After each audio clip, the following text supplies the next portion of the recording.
علم کے فوائد، علم کے نتائج و ثمرات، سب سے بڑا فائدہ یہ ہے کہ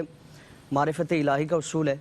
کہ علم کے ذریعے اللہ رب العالمین کی معرفت، اللہ کی پہچان حاصل ہوتی ہے۔ اور جس طرح آیات کریمہ کی تلاوت فرمائی گئی کہ علم کے حاصل کرنے والے جو افراد علماء ہیں ان کو نور والا اکھیارہ قرار دیا گیا، اور جو علم سے بے بہرہ افراد ہیں تو ان کو اندھا قرار دیا گیا۔ اور آپ صلی اللہ علیہ وسلم کی ایک حدیث بھی ہے کہ عالم اور غیر عالم کی مثال یہ ہے کہ جس طرح مردے اور زندہ کی مثال، کہ جس طرح مردوں پر زندہ کو فضیلت حاصل ہے، اور اسی طرح جو غیر عالم ہے یا علم سے بے بہرہ افراد ہے تو ان کے مقابلے میں ایک عالم شخص کی یہ فضیلت اور اہمیت ہے۔ اور پھر اسی کے ساتھ قرآن کریم کا اگر مطالعہ کریں تو انسانی تکریم اور انسانی شرافت کو اللہ رب العالمین نے بیان فرمایا۔ اس کے ساتھ جس چیز کو اس کا سبب قرار دیا گیا وہ علم ہے، جس طرح حضرت آدم علیہ نبینا علیہ الصلوۃ والسلام کا تذکرہ ہمارے سامنے ہے کہ اللہ تعالیٰ نے فرشتوں پر جو ان کی فضیلت اور برتری کی وجہ بیان فرمائی وہ علم ہے، وَعَلَّمَ آدَمَ الْأَسْمَاءَ كُلَّهَا۔ پھر اسی طرح مختلف قرآن کریم کے مقامات دیکھیں تو اس میں ہر زمانے میں فضیلت اور برتری کا جو معیار رہا ہے وہ علم ہی رہا ہے۔ حضرت سلیمان علیہ السلام کے زمانے میں حضرت آصف بن برخیہ کا جو واقعہ قرآن نے بیان فرمایا اس کی بھی فضیلت بیان فرمائی کہ قال الذی عندہ علم من الکتاب۔ پھر اسی طرح حضرت طالوت کا جو واقعہ قرآن نے بیان فرمایا کہ بادشاہی، ایک تو دینی معاملات ہیں، بادشاہی کے جو معاملات ہیں کہ اس زمانے میں حضرت شموئیل علیہ السلام نے بنی اسرائیل پر بادشاہ مقرر فرمایا، تو باوجود اس کے کہ ان کا ظاہری کوئی سٹیٹس اتنا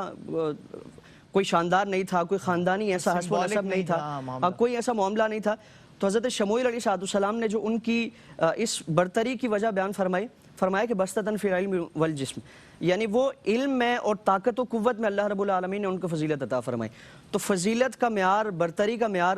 وہ علم ہے۔ اللہ رب العالمین میں ایک بات اور دیکھ رہا ہوں کہ ان اکرمکم عند اللہ اتقاکم، لیکن ابھی علماء نے فرمایا کہ عابد پر عالم کی فضیلت کیسی ہے؟ بے شک اللہ اکبر، یعنی جب علم کی باری آئے گی تو معیار جو ہے وہ تقوی سے بھی بلند ہے عالم کا۔ مطلب ایک عابد جو ہے وہ تقوی اختیار کرتا ہے، اور علم کا عالم یہ اللہ اکبر۔ اور اسی کی اگر جو توجیہ ہے، جو اس کا سبب ہے، آپ صلی اللہ علیہ وسلم کی اس حدیث میں حضور نے فرمایا کہ رات میں کوئی شخص اگر ایک مسئلہ دین کا سمجھ لیتا ہے تو پوری رات کی عبادت سے افضل ہے۔ یعنی وہ عبادت کرتا ہے تو احتمال یہ ہے کہ اس میں اغلاط ہوں گی اور اس میں قبولیت کا کوئی ایسا یعنی کہ نقص ہوگا، کوئی ایسی خامی ہوگی جو اس کی قبولیت میں رکاوٹ ہے، جو علم کے ذریعے اس کو دور کر سکتا ہے۔ تو علم کا فائدہ یہ ہے کہ وہ اپنی عبادات کو محفوظ کر سکتا ہے، اور پھر علم تکریم انسانی کا جو ایک اس کا شرف ہے، فضیلت ہے، اس کو سنبھالنے کا ایک بڑا ذریعہ ہے۔ قرآن کریم میں جہاں انسانوں کی فضیلت و برتری کو بیان فرمایا، وَلَقَدْ كَرَّمْنَا بَنِي آدم کا تذکرہ فرمایا، لَقَدْ خَلَقْنَا الْإِنسَانَ فِي أَحْسَنِ تَقْوِيمٍ کا تذکرہ فرمایا، اسی کے ساتھ ساتھ انسانوں کا ہی ایک گروہ ہے جس کے متعلق فرمایا کہ لَهُمْ قُلُوبٌ لَا يَفْقَهُونَ بِهَا وَلَهُمْ أَعْيُنٌ لَا يُبْصِرُونَ بِهَا وَلَهُمْ آذَانٌ لَا يَسْمَعُونَ بِهَا أُولَٰئِكَ كَالْأَنْعَامِ۔ یہ انسان ہی ہیں جو انسانوں کی طرح چلتے پھرتے ہیں، انسانوں کی طرح ان کے سارے معاملات ہیں، لیکن فرمایا کہ یہ جانوروں کی طرح ہے، بل ہم اضل، بلکہ ان سے بھی بدتر ہے۔ وجہ کیا ہے کہ اللہ رب العالمین نے جو ان کو اعضاء عطا فرمائے ہیں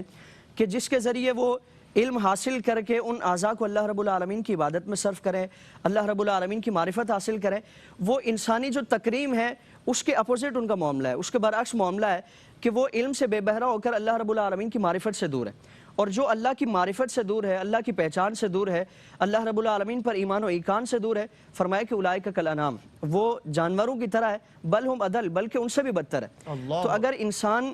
علم حاصل کرتا ہے تو یقیناً وہ تکریم انسانیت کا جو ایک اس کے لیے شرف اللہ نے رکھا ہے اس کو حاصل کرنے والا ہے، لیکن اگر اس سے بے بہرہ ہے تو فرمایا کہ قرآن میں اولئک کالانعام بل ہم اضل، کہ وہ اس انسانی تکریم، انسانی عزت و شرافت کو بھی اپنے ہاتھ سے اس سے محروم ہو جاتا ہے، اور محروم ہونے کے ساتھ ساتھ وہ پھر